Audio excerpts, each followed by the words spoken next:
everyone. Thank you so much for tuning into today's Author Talk series brought to you by the Library Speakers Consortium.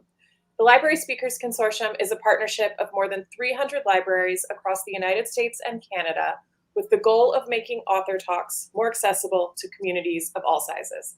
I am Brandon Adler, your host and moderator in conversation with each of the wonderful, best-selling, prize-winning, and acclaimed authors that you will hear from throughout our Author Talk series year-round. Today, we are happy to welcome photographer, artist, and New York Times best-selling author, Jamie Beck, to talk about her book, An American in Provence, Art, Life, and Photography. Welcome, Jamie. Thank you. You know, you just said that, and I was like, I probably should have had a book. When I can reference it. I actually have your book next to me today. Usually I put it behind me on the bookshelf, so it's like on display, but there are a couple of things that I would like to show people in the book. So I'm glad you're prepared. You see, for me, like that's my life. It's I'm in, my brain is in that book all the time because I live it every day. So I forget that it's actually a physical thing that's out there. Yeah, I guess that makes sense. It's like still a thing that maybe seems too good to be true in some respects. Like it's like still an exciting, like cool, awesome, amazing thing that you did and continue to do. It's awesome. Yeah, so if I don't, feel free to tell me if at any point I pick it up and you can't see it, because most of the time it'll be in front of my face and I won't be able to see if you can see it on camera or not. Okay, so I know that we're super excited to get started. We have tons of amazing questions from the viewers, and you can keep asking those questions as we progress through the talk. So let me give you kind of that standard housekeeping information that'll keep everything running smoothly. And then we will learn a lot more about our guest. As I was just saying, we have compiled some of the viewer questions that were pre-submitted with registration. So we will be kind of weaving those questions in as well as taking additional questions throughout the conversation. So when you have a question for Jamie, click that questions button that's below the live stream. If you're unable to attend the full talk for any reason, you will receive a thank you for attending email in about 24 hours. And in that email, you can find a link to the recording. Now, to formally introduce our guest for today. Jamie Beck took her first photograph at the age of 13 and soon after began earning her living as a professional photographer. By 28, she opened her own commercial photographic studio in Lower Manhattan. Jamie has shot campaigns and editorials for some of the world's most famous brands, including Chanel, Donna Karan, Nike, Oscar de la Renta, Google, Samsung, and Microsoft. Her work has appeared under the mastheads of Vogue and Harper's Bazaar, on Netflix, and in digital ad displays for Disney. In 2016, she took what was to be a one-year sabbatical to create a personal body of work in the south of France, which changed the entire course of her life, one that blossomed into a career as an art photographer and delivered a French-born baby girl named Eloise. Jamie is the author of the New York Times bestselling An American in Provence. She lives in Provence with her husband and daughter. Again, welcome. How are you this evening? It's evening for you. It's afternoon here for us. Yes, but it's a lovely evening. It stopped raining finally. It's been raining for days. You know, it's amazing living here because every year the weather really is different. And so when you are around farmers, as we are so much now, and they talk about how it affects the seasons and you live it. So last year it didn't rain at all year long, and it was horrible for the crops and the drought. And this year it's rained every single day, and it's a whole other problem. So today it didn't rain. So we're all like, oh, a blue sky. So Yay. It's a good day. It's a good day. So what is the season there right now? We're entering summer. Summer, okay. I didn't know if they lined up. I'm ignorant to how like things line up outside of the US. I should probably become more aware of that. Okay, so it's very similar. It's very much like California. Well, I don't know. I kind of feel like there's 4 perfect seasons in Provence, where I am in the southeast of France.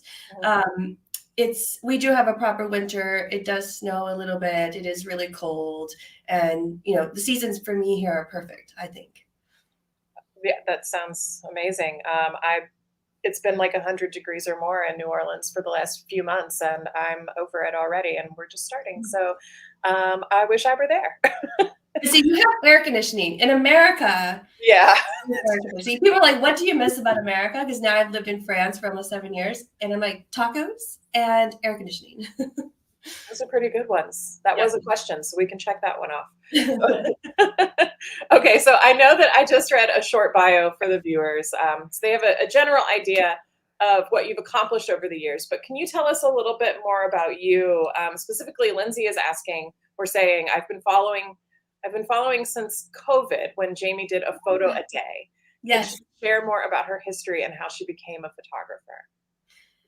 Well, so my mother, when I was about 13, she gave me her old film camera, and it was an old 35 millimeter Pentax from the 70s. And I can still remember the first time I looked through the viewfinder, and it was as if all these things that were trapped in my brain, there was a place for it to come alive. And I can still remember what it was like to hold it and look through there. And from that moment, it changed the entire course of my life. And it was all I've ever wanted to do. It's all I've been obsessed with. And before I even knew what photography was, when I was really, really little, like 6, I would go and I would stare at things that I really loved, and I would take pictures in my mind. I would try to burn the image into my memory as if I was burning it onto film until I discovered what photography was. And then I had this place that I could actually physically put it. And then eventually I realized, oh, I can actually do that for a living too. So it's kind of how it all began for me. It's all I've ever done. And I went to I studied fashion photography in New York City at the Fashion Institute of Technology. And so when I graduated from there, I assisted other photographers and worked at some magazines in the photo department until I started doing freelancing on my own, actually opened my own photo studio in Lower Manhattan. And I did commercial photography for the most of my professional career up until how the book starts. I was on a plane that I thought was going to crash, and my last thought was, "Great, now I'm never going to know what it's like to live in France." And I had no plans to live in France, nothing. It was just like that was the clarity of the moment, and I was like, "Wow, if that's what I think, not like, oh, I'll never see my parents again, I'll never have a child," and this, so that's probably something I should do before I die. So I promised myself if the plane landed, I would move to France. And I didn't want to move to Paris because I lived in New York and it's the same, it would be like the same thing, just in a different continent. So I had been to Provence for a couple of times and I'd fallen in love with it. It kind of haunted me visually and all the stories that I wanted to be able to create and tell. And so I thought, well, if I'm going to go to France for a year, I'll go to Provence because there's something there to me in my soul. And now it's been 7 years and a baby. 7 years. So, and as far as photography, the question was about photography. When I did my year in Provence, I still had commercial work, so I would go back to the United States to work. So I was a commercial photographer, and even did some old clients that I've had. So just traditional like ad campaign, marketing campaign shoots is what I would do, lookbooks, things like that, website stuff. So when I did the year here, I just wanted to play again with photography in the way it was when I first started learning, and to just rediscover creativity and re-fall in love with the process. Because at that point, I'd worked so much that I kind of would go on autopilot when I showed up at shoots. I wasn't really dancing and engaging with the art form anymore. I was just using it as a tool because, a camera is just a tool. So I was taking the time to discover France, to take a moment to rediscover photography. And through that process, I found out all of these other things that I could do with the camera, of stories that I wanted to tell that were much more about my experience in life, our humanity, the things that France was teaching me that I could capture through my lens. And I didn't speak French, and so I didn't know anybody. So I only had what I could observe and experience in the most organic sense, in the most basic sense, almost like a toddler experiences the world. I got to re-experience life in that way and discover all the simple beauty that's just there around us. There's nothing to distract from that. When the first grapes come to harvest, or today the cherries were at the farm stand, and it's just this like delight. It's so simple, and discovering gardens and nature and its processes. So when COVID happened, I all of my commercial work overnight stopped, and the borders closed between France and the United States. So I couldn't travel anymore. So I didn't know how I was going to earn a living, and I did not like that feeling. So I said, you know what? I can't control what's happening around us. I don't know what's going to happen, but I can make a piece of art every day. And that's something positive that I can do. And I can, like, everyone else is stuck at home, and we can build a community, and I can encourage other people to make things and distract us from all of these things, unknowns that were happening.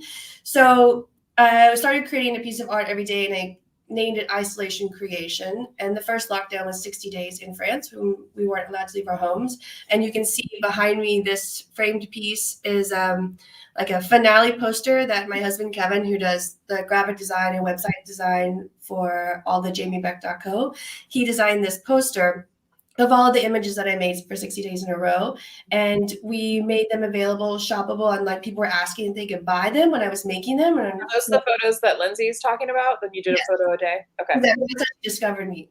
So we were able to figure out how to make posters to ship them off without leaving our home. And so that's the end of the first lockdown, COVID. So then after that, it was like a real masterclass in, becoming an art photographer, and we weren't allowed to leave our home, and I can't go anywhere and do anything. I only had what I was and what we are here. And so I was making things with that every day, and I grew as an artist. And so now it changed my photography career from a commercial photographer to an art photographer. So that's my long answer. Well, okay. So I think, we have a general idea of what your book is about, An American You in Provence. But can you give everybody kind of a brief overview of the book and what it is that you hope that readers take from it? Yes. So the book is it's sort of memoir-esque. It's sort of art photographer book-esque. And it's sort of travelogue to the south of France. And basically, I didn't come here and think I would ever make a book. So I didn't do it very organized when I was doing it. I was just photographing everything I was experiencing, and I was writing things down as I made friends. And you don't really go out to eat with people a lot. You go to their homes. And so I was collecting recipes from meals of people that I was meeting and sharing, and keeping them on notes apps and then scribbled in journals to make it home. And slowly over time, it all sort of started to compile the way the culture is, the way it's changed me, the things that I was able to process and understand about the difference between American culture and French culture, and how that script defines us, and what it's like when you're removed from that and you don't have to identify as that anymore. So who are you then, and realizing like what we actually are and what we're just accustomed to because it's what the environment we're in. So processing all of these different aspects of cultural life, personal life as a woman, going from a New York City life of 24-hour working a day situation to a French culture where it's like impossible to get anyone to work. And so it's kind of all of that mixed in with these seasonal recipes. And the book had to be seasonal because you really do live by the seasons here. How you behave changes with the seasons, and what you eat changes with the seasons. It really feels like time works differently too.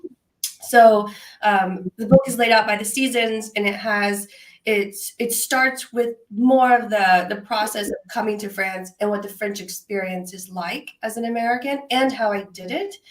And so that's sort of autumn, and it has recipes like a roasted lamb that's divine, and just wonderful things that we eat every fall.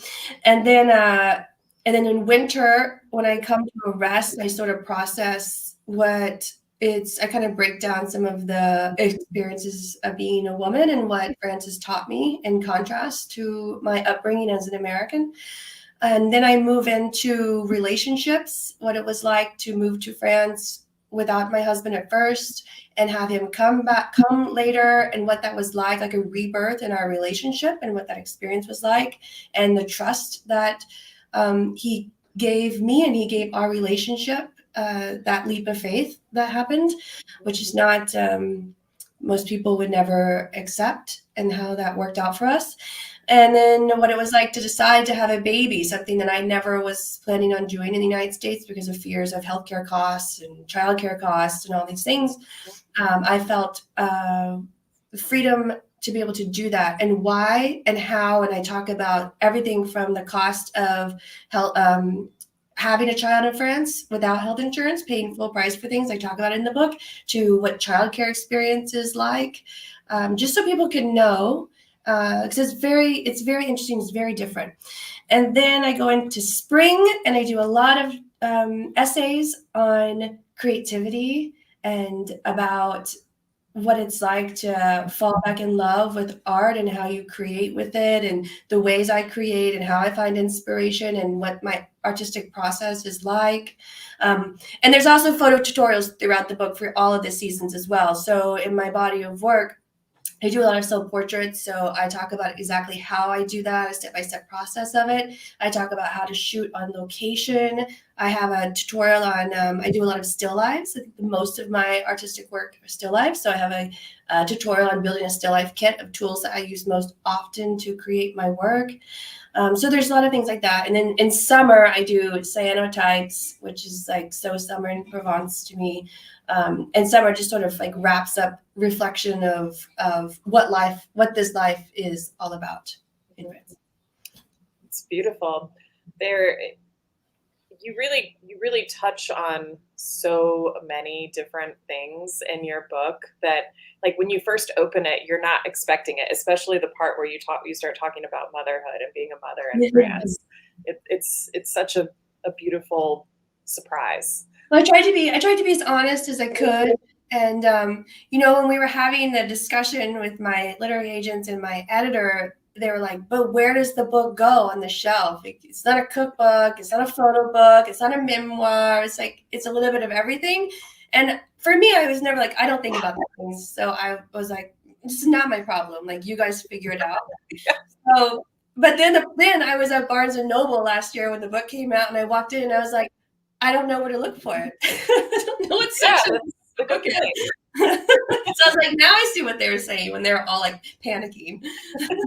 I don't know where to look for it. So Dan Shun is, I'm sorry if I said that incorrectly, is asking, when did the idea begin for creating the book? Had you already been there for a year? Like, when did you decide that this needed to be a book? Oh, years. So I've been here for years. So my literary agents had reached out. I had some reach out after the first year because they saw the work I was producing on social media. And then at that point, I was like, yeah, it would be great one day to do a book on Provence, but like, I don't even know what that would mean. I don't even know what that would look like. And so it was some years later. I found some literary agents that were really into just giving me space to skeleton out a book that was all encompassing. It doesn't fit into some sort of mold, because that was the other thing. People just wanted it to be simple, like one thing, and that wasn't very interesting to me. So after I found the literary agents that were like, okay, we want you to do your vision, I was like, great, now I need a few more years to just continue to live it. So they could like keep checking in, and I'm like, I'm still experiencing it. I don't know yet. Until it was like post COVID that we were like, okay, I know what I have to say now. I'm organized, and I can see what a book would be and how it would be organized. And so then we took it from there, and then it took me a year to write it, and it was by far the hardest thing I've ever done in my entire life. Like PTSD writing a book. Like I thought when I was like, oh my gosh, maybe I'm just gonna do books for the rest of my life. And now I'm like, I don't want to do more books. That was really hard. I was gonna ask you that if your writing style came naturally to you, because like your photos are so romantic and whimsical, but so is your writing style. Your writing style, like you lay your soul to bear on the page. Yes, and I age and I curl up in a ball when I write, and I'm in pain, and it's like squeezing words. It's like taking photographs. I get energy. I love it. I get excited, and I could just not. I could go forever. But writing is like, I get like knots in my stomach, and it's really torture. And I have to have complete silence. Like I put on noise canceling headphones without any noise on it, and I sit in the highest room in the building away from everything, because it has to be dead silent for me to be able to write. It's horrible. Does it like all come out, or do you like scratch things out and start all over? Or, I mean, what is kind of your process there? When it flows and I'm really good about doing this now. I will stop whatever I'm doing and I'll write it down. And even if it's not completely fleshed out, I'll just get it out. If it's sometimes it's just a really nice thought and that's it. And I leave it on the notes app. And then later when I have a quiet moment, I'll come back. And then it's like I have the match that starts the fire going, but starting from scratch is really hard. And for the book, I think there was 3 chapters that I rewrote that I felt like I was just writing to get it done to meet a deadline, and I didn't feel enough. I needed to like take a break and step away from a minute and then come back to it. And my editor was really generous about extending that deadline so I could redo those. I mean, like I have no idea if I rewrote it any better. It was still some kind of torture, but I tried. So in the beginning of the book, you kind of give readers an insight into the visa process and how horrible and terrifying that is. So can you talk about that a little bit and like kind of let us know if that's gotten any easier each time you have to apply? It's terrifying. And my husband and I have, we think that they make it so horrible just to weed out the weak. Just to really fight for it. And it's like, you think it would get better. Like they have a website that works better now, but now that like the emails don't work for some reason. And so it's just this like never ending, there's always a problem. It comes with the territory. And it just, and you never have the right thing no matter what. And now we're like on year 6 and we're still like biting our nails every time we go to reapply. We're like, oh my God. So it's just, you have to just accept the fact that it's a horrible thing that you have to do. And you're not going to get it right, but it's the fight that, and the not taking no for an answer that I think they like. And then eventually they're like, okay, fine, here you go. So what was the adjustment of your lifestyle like then from New York City to a small village in Provence? Like I remember reading that things were closed half the week and always at lunch and things like that. So can you talk a little bit about that kind of adjustment? And are you I would imagine you're completely adjusted now. No, because then you have a baby and then you realize, and this is like, now the book is like, we've moved on to maternelle, which is like preschool, right? But they do that at the school that they go to school when they get older at. And so you go from the crèche, which is normal daycare, like 9 to 5 kind of daycare, and you go to maternelle. We're like, great. And then they're like, oh, but not on Wednesdays. We're like, oh, so what do we do with them on Wednesdays? And they're like, ballet and horseback riding. And I'm like, no, what do? We need to work. Like, what do you mean? And then they go for 6 weeks and they get 2 weeks off, and they go for 6 weeks and they get 2 weeks off. And I'm like, what do you do with your kids in the middle of February for 2 weeks? And they were like, the French go skiing. Like, you go skiing? You guys are always on vacation. What are you talking about? So then now we've had this whole other like ordeal of, so we thought everything was just closed all the time. And now there's like no school all the time either. Like, wow. So it's always a learning curve. But I think it keeps the population happy and wholesome and family oriented and less stressed. So as American as we are, it's good for us to be around because it forces us to slow down. It really forces us to slow down. Yeah. I mean, that sounds amazing. Thinking of La Crèche 9 to 5, but like then closed on Wednesdays. My daughter's daycare here in New Orleans gets out early on Wednesdays. They're not closed, but they get out early on Wednesdays at like 2 p.m. And I'm like, what am I supposed to do with the rest of the day? I know. It's just baffling to me. But I appreciate the extra time. But when I first came here, I didn't realize New York City is 24 hours a day. You can get an Uber whenever you want. You can do whatever you want, whenever you want. And I knew that it wasn't going to be that way, but I didn't realize how extreme it wasn't going to be that way. Like there aren't Ubers, period. And I live an hour into the countryside from Avignon. Avignon would be the biggest city. So, you find a taxi and you get to where you're going, and then that's it. And then you're there because you can't just use an app to get out of it, And I didn't have a car for the first 3 years. We didn't have a car until we had Eloise, because I was like, well, what if I go into labor in the middle of the night? The hospital's an hour away. we're not going to be able to call someone to take us to the hospital. So we had to get a car, Yeah. start normalizing life a little bit. But the first 3 years, I would just walk or take a bicycle everywhere, and I loved it. Where I live in the valley, so I don't live on one of the hilltops, so it's manageable in that way. But that first Sunday I was here, I took my market bag outside to go get some food, and everything was closed, like everything. Like apocalyptic quiet in the village. And I love it. Like I love the silence. There's some Mondays and some Fridays where there is nothing going on. And I love this. But when you don't have food, it's a little, oh my gosh. What do I do? So yeah, you learn to adapt. But then it's better. No one's like, no rich person's ever on time, and it's you just slow down and you just wait and you just and they're not, they take 2 to 3 hour lunch breaks, everybody, even the grocery stores. So you just get used to it. It's better. It helps you like be really present. Jacqueline is asking, so what made you decide to stay then in Provence? And when did you make that decision? You're like, I'm not leaving, I'm staying. Well, the year came and went, and the visa was expired. We're like, well, like no one's checking, so we'll just stay one more month. And they're like, well, we'll just stay until Christmas. We'll go home at Christmas. And it was just like, it was this honeymoon phase of life, of rediscovering just all the simple, beautiful, wonderful things that it is available to everybody. A beautiful day, a beautiful bike ride, a nice walk, the food, like the market, stopping and talking to somebody for a little bit, what you can make with just what you have, like all of these things.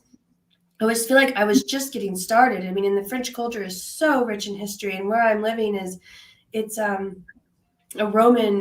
city that was built by Romans on top of another city. And when you go into any building in my village and you go subterranean, you're walking on the original Roman streets. It's just incredible, the layers and layers of history. And one of the essays that I write about in the book on fertility, there's the cathedrals of St. Anne in my village. It's a very big cathedral. They have the relics of the Virgin Mary's mother, and women pray to it still to this day to try to conceive a child or to give thanks for the child that they have. And the Queen of France had the relics from where I live sent up to Paris to pray to in order to get pregnant with the Sun King, who would become the Sun King. And so she came down to where I live, which is called Apt, in order to pay thanks to the cathedral, the village, and the saint for having a baby. And then she built in a medieval and Roman cathedral, she built another like royal chapel. It's a royal chapel, and it's not been touched since the 1600s when it's been built. The original fleur-de-lis are still there to survive the Revolution. And then she built this incredible golden gilded cage to put the relics in. And so they like reconstructed the Virgin Mary and put the bones in it. And so they take it out of the cathedral every summer and they parade the relics through town for all the women to like touch and pray to and give thanks to. So it's like layers and layers and layers and layers of history. And I was barely scratching the surface after 1 year. And again, I didn't have a car. So what I was experiencing was really localized, and there was just so much just beyond reach that I wanted to be able to get to and find out about. And I just felt so alive.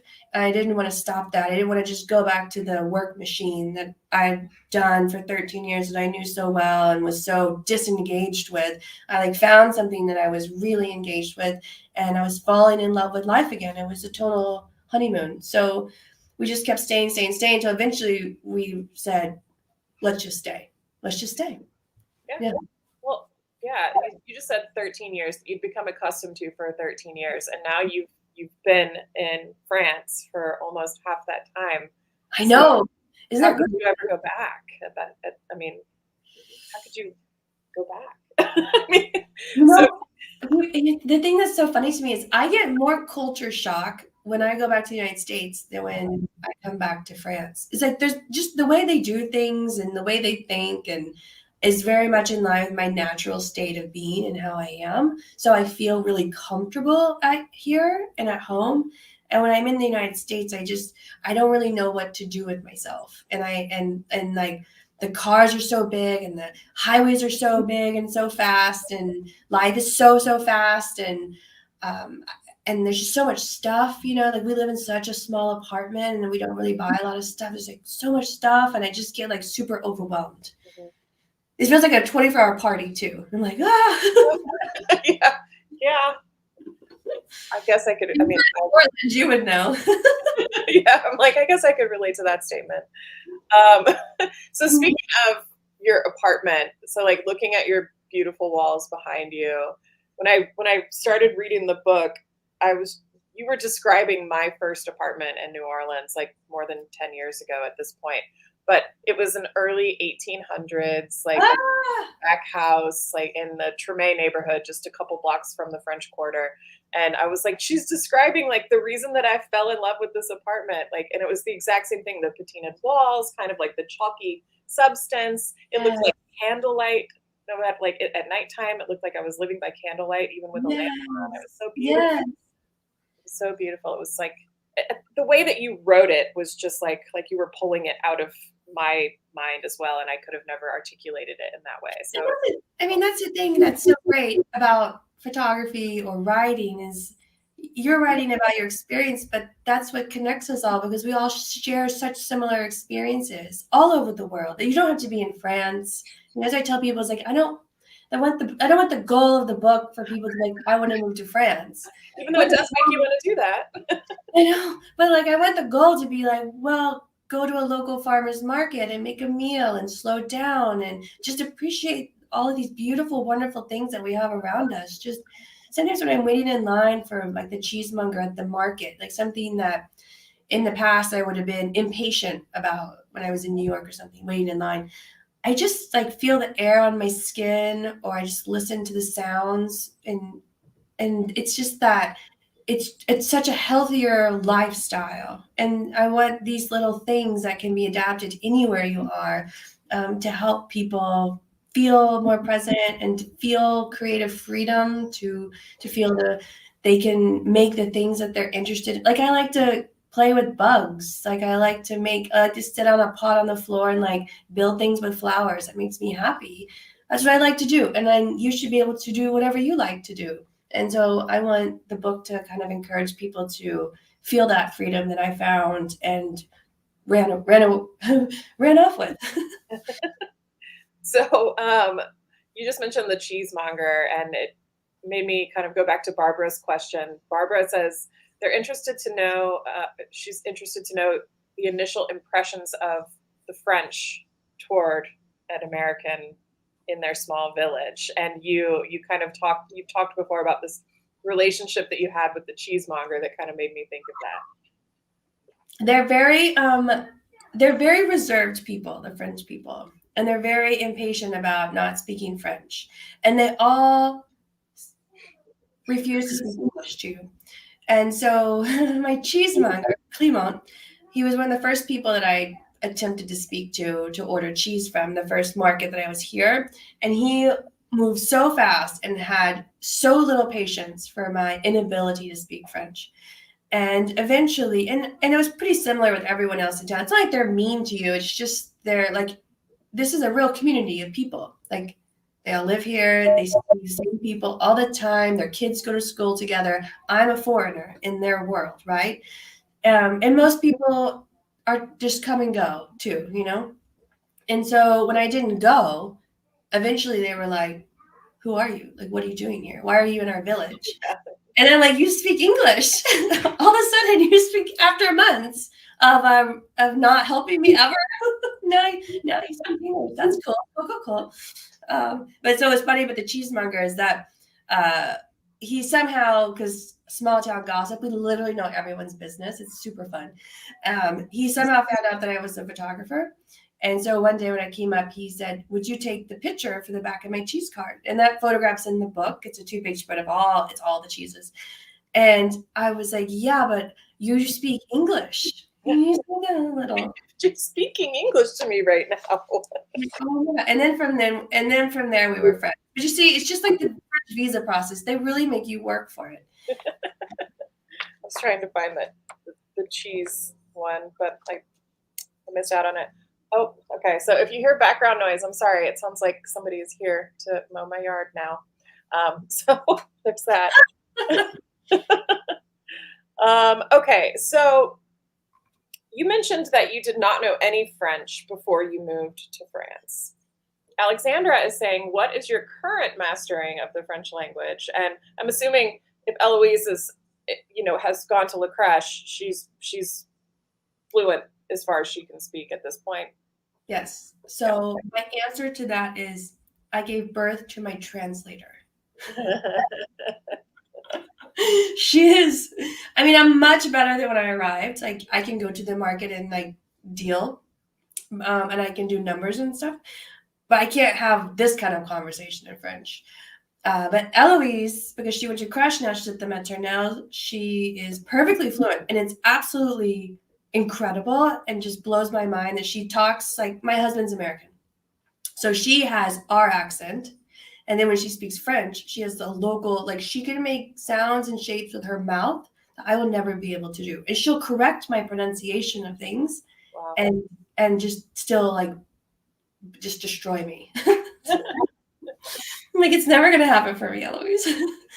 So, but my goal, we want to stay. So here's the goal. We want to stay. So I found a French language school, and my dream this winter is to go actually like learn to read, write, and have longer form conversations than just the casual tidbits. That's the goal. Well, and you also need to be able to keep up with your daughter, who is... I know she's gonna be able to talk such smack in front of me, and I'm gonna have no... Exactly. I know. So what you included a lot of amazing recipes in the book, by the way, but what is your favorite recipe in the book? Oh my gosh, there's so many that I love. I mean, the strawberry soup, because I just had this last week. You just said that? Do you have it? The strawberry soup. It comes from one of my favorite restaurants here called Bastide de Marie, which is in a vineyard in the foothills of Manerbe, which Manerbe is my dream village. It's like a total fairy tale. It's just hard. It's just, you have to walk through to understand how beautiful it is. So that recipe came from them, and it's so simple and so refreshing and light. I love that one. One of the ones that we make most often is the spring roast chicken. Now we do it all year. It's we just change what herbs you use for whatever's in season, you know. And that's so easy, so easy, and you can get 2 meals out of that, which I love. I love the artichoke salad. So simple also. I mean, most of these recipes people are making at home. They're really simple and delicious. And it's just all about cooking seasonally with what's at the market, you know? So you mentioning that recipe, I tagged it because the recipe sounds amazing, but also because I love the cat in the photo. It's So actually I went to the girl who made the recipe. She made it at the restaurant where I had it. And then like 2 years later, when I was doing a book, I'm like, I have to have the strawberry soup recipe. So I found her and we met and talked, and then she did the recipe, and that's actually at her house, and that's her cat. So it's very full circle. But then it made me start like kind of really paying attention to some of your still lifes, some of your still lifes, and then also this amazing photo of you. Yeah, when the baby birds came to the garden. I was writing the book at that time, and like every hour of my day was just that. I had to just focus on that. And then I went out in the garden in the morning to water the roses, and there were baby birds. And my whole day was like, this is my day now. And so like I played with the baby birds, got them really comfortable, like I fed them and stuff. And then I brought them into the studio, and there were 2, and we made the photo.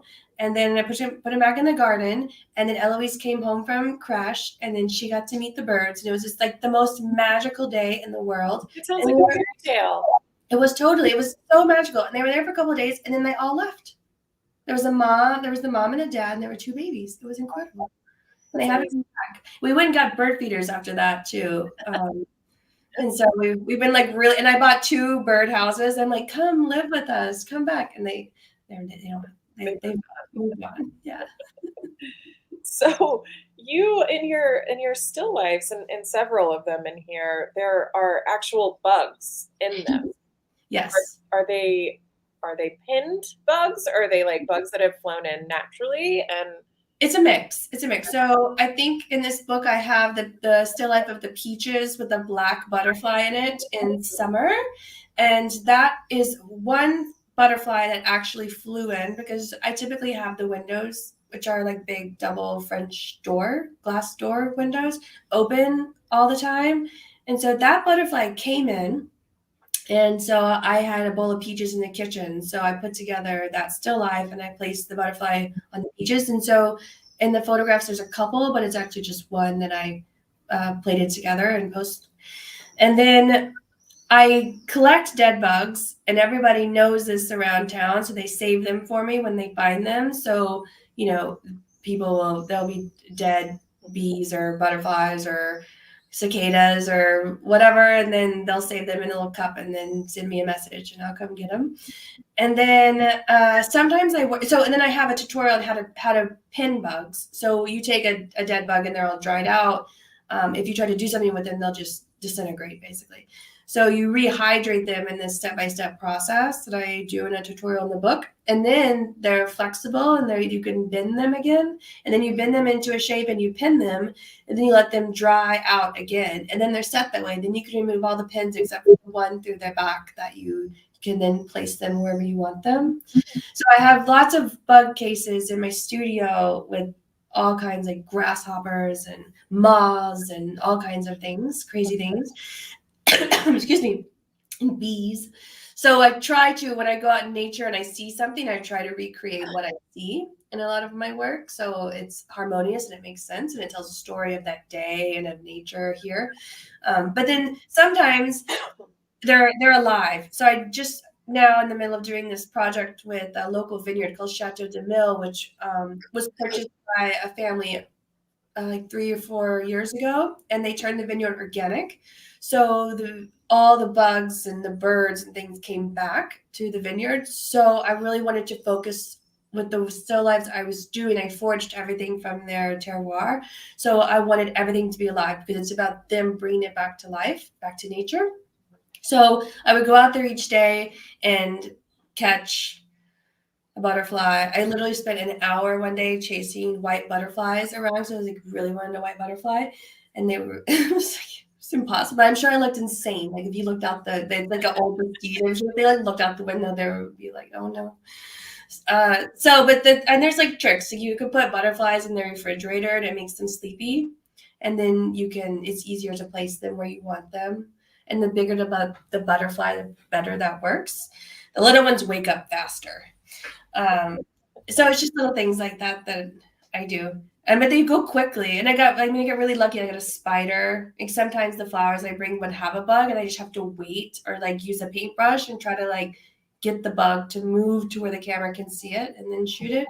And then in my post-production process, which I also write about in the book, I might work on my camera on a tripod, so then I can do lots of different images, and then I can combine the best. So the best lights, the best shadows, the best bug, or adding water droplets, taking water droplets out, and then I can make the final composition afterwards of all of them. So we have a lot of people have been asking, what kind of camera do you use now? And Rick is asking, are you strictly a digital photographer, or do you use film? Oh no, yeah. So okay. When I came to Provence, I was not intending to be doing any of this. And so all I brought, I have a whole photography studio literally sitting in storage in LA. That's like all outdated at this point.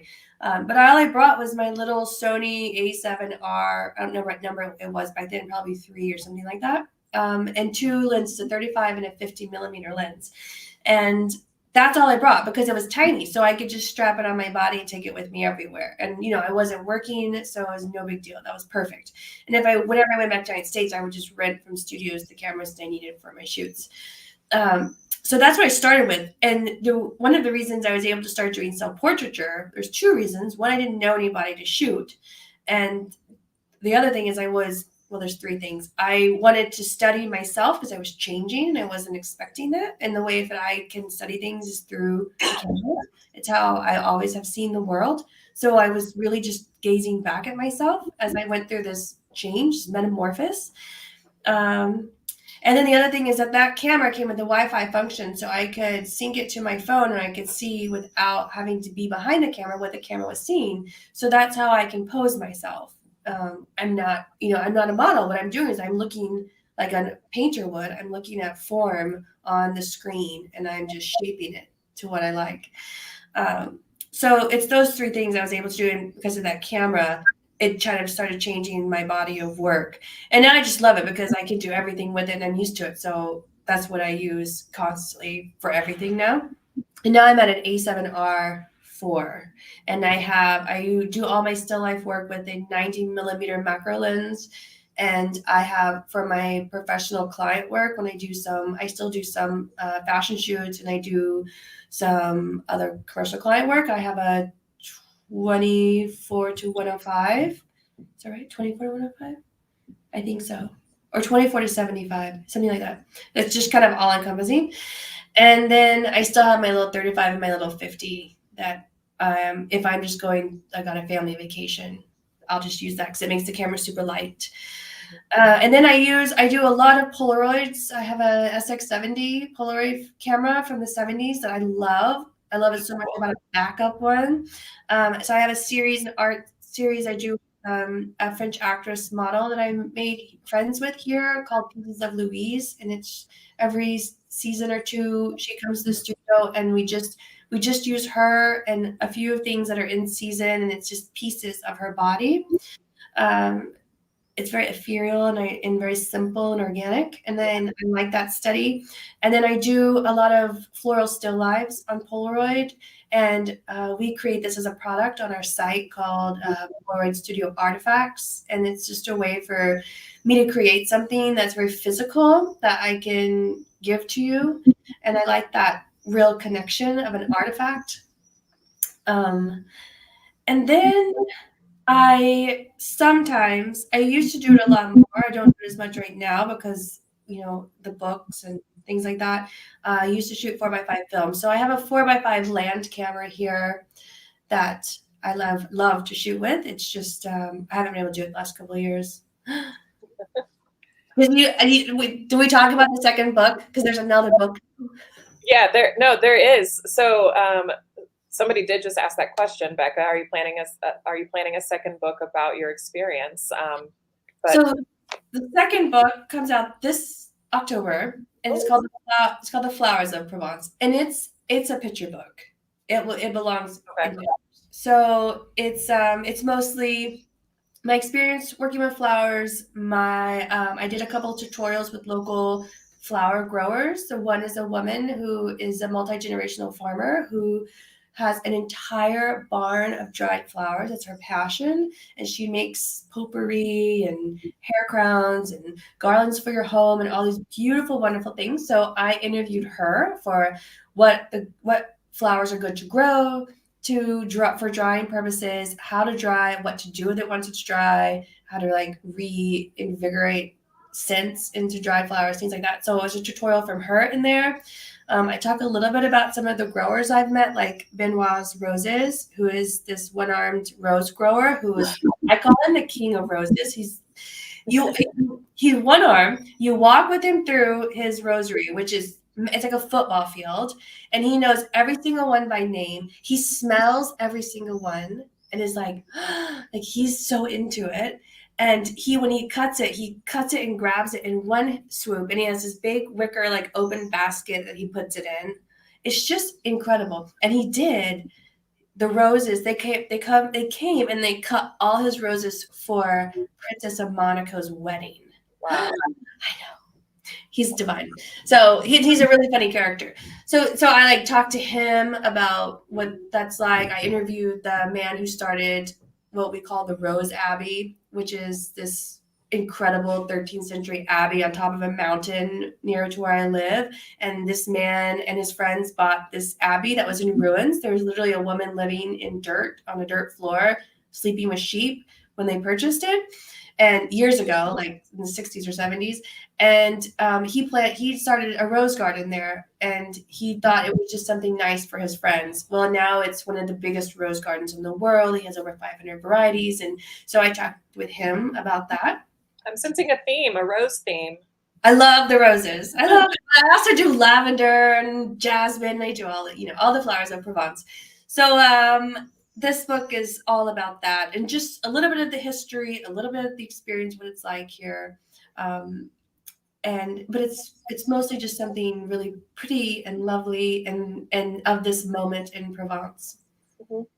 You mentioned that you're going to have some tutorials in the new book again, just like you had in this book. And Janice is asking, how did you decide to include in the text of your story, or in the text, very helpful lessons about composition and photography? Right. Well, I just feel like I don't need a book about me. You know what I mean?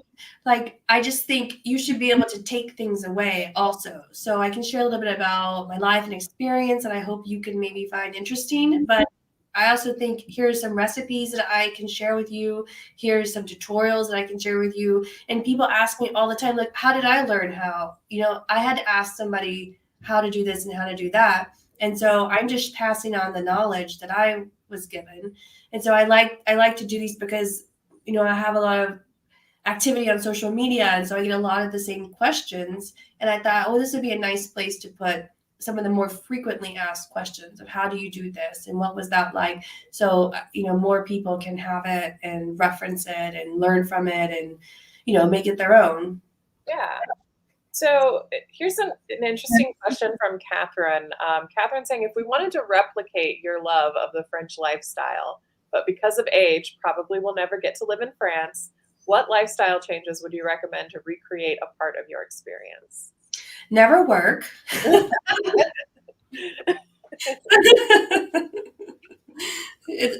We joke, but it's very French.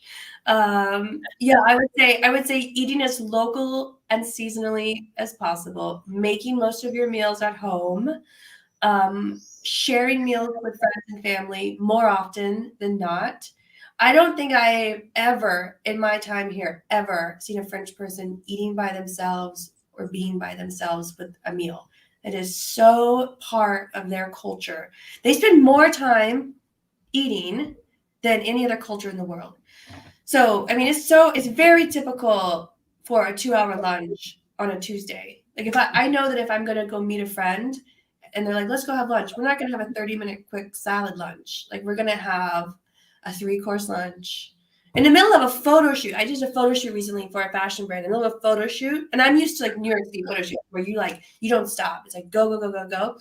And we went all morning, and then they're like, okay, let's go to lunch. And it was like 5 courses, and we were so tired by the end of it, and there was wine and stuff. I'm like, guys, we're working. We're supposed to be shooting. It's nap time now. But it's nice. But it's like, you're all together and you're talking, and you realize like it's not, the end result is not work. The end result is this, sharing a meal and being together and enjoying the day and connecting and talking. So that, I would say, making meals, sharing meals, slowing down, cooking, eating locally and seasonally, having simple, fresh cut flowers around from gardens and growing your own and just putting them just for pleasure. French are really good at pleasure. Have a glass of wine for lunch on a Saturday because it's pleasurable. They're really good about doing that kind of stuff. That's amazing. So what then, we got quite a few travel questions, but I think this one could kind of help sum up several others from Allison. Allison says, what's the best way to spend 3 to 5 days in Provence and make it feel like you actually live there, not like a tourist that's in a hurry to see everything? Well, it's good if you stay in like a Bastide, like a farmhouse, if you can stay in a farmhouse hotel, because then you're going to be in the old structure and you're going to be in a place like a vineyard where you can kind of be in the nature. And I think it will feel a little more like you're there. I think doing stuff like just taking bike rides, like not trying to do too much, but just keeping it really simple, like kind of keeping it in like a 20-minute radius of where you are. And instead of taking a car, take a bike and take a picnic instead of going out to eat, like just kind of bringing it all down is going to do a lot for that lifestyle thing. I mean, the lifestyle is really simple. Like you go to the market, you get some food, you prepare the food, you go on a picnic, you eat it. That's your day, you know? So you can't people come and they just want to do so much, and it's like an hour drive here and an hour drive there, and it's not, you're not slowing down, you're not standing still. You really have to stand still. That's where the magic is. Like just pick one village and just spend the day in that village and go for a walk and go around every weird nook and cranny and get lost in it. And then find a little cafe and sit down and have a coffee, and then go have your 3-course 2-hour lunch. And, you know, like just really slow down and try to talk to somebody. You know, people love to just stop and talk and walk. That's what they do. All right, Allison, I'm coming with you to Provence. Okay, so we had asked, can you describe the quality of the light in Provence as compared to the light in New York and elsewhere? Your photos seem to have a different quality of light than what we see elsewhere. Yes, I completely agree. And I always say that light is one of the characters of the photograph. It's like a subject matter. It's a living, breathing thing. And some days the light is not good and the photograph suffers for it. And then some days the light is magical and in ways that are really hard to understand. There's a certain amount of moisture, there's a certain cloud, there's a certain thinness in the cloud at that right moment. And it's like this little goddess that's always playing hide and seek with you. And she is a character of the photographs completely. And I'm always dancing with her in my studio. So when I do the deep shadows in the photographs, it's my hands casting shadow through the light. So I do multiple plates, changing where the shadows are falling. And so that's me shaping the light. The light is the character. And there are days when I wake up and I look outside and I'm like, oh, today's one of those days when the light is, I know it's going to be extra special. And then there are days like in the middle of summer where the light is just trash. It's just like blast out white craziness. And you're just kind of paralyzed by it. So it's super powerful and it's super alive here. And but there is a different quality to it, and it's, from best that I can understand from my studying of it, it's the way the Mediterranean moisture and air. It's sometimes from the Sahara too. Sometimes the Sahara sand will come and it will change the color of the light. It's the way it mixes with the air that comes down from the Alps. And it swirls where I live. And they call the area where I live the Terre de Lumière, which is the land of light. So it's a way of these two things that play. I mean, we have the Mistral that comes, which is those really, really, really strong winds. Like you just can't be outside when it comes. And that brings different air and it brings different particles in the air, which changes the quality. So after the Mistral, there's a clearness in the air that is extraordinary. It's also one of the reasons why all the agriculture is so fertile here, is because of the Mistral bringing all the different biologies from the different regions down. It adds nutrients to the soil and it helps pollinate all of the fruit trees and things like that. So everything is very connected and it all swirls together and makes this incredible light. It's beautiful. So I think we can ask one more question. Janice is saying, how has your book been received in France and how has the book changed your life? Surprisingly, the French people really like it. And it's really like when a French person approves of your work, it is like the best feeling in the world because there's such an intellectual culture that loves art, deeply loves art, in a way that it is on us really high pedestal. And that they would much rather sit around and talk about art, I think, than anything else in the world from the conversations I've had.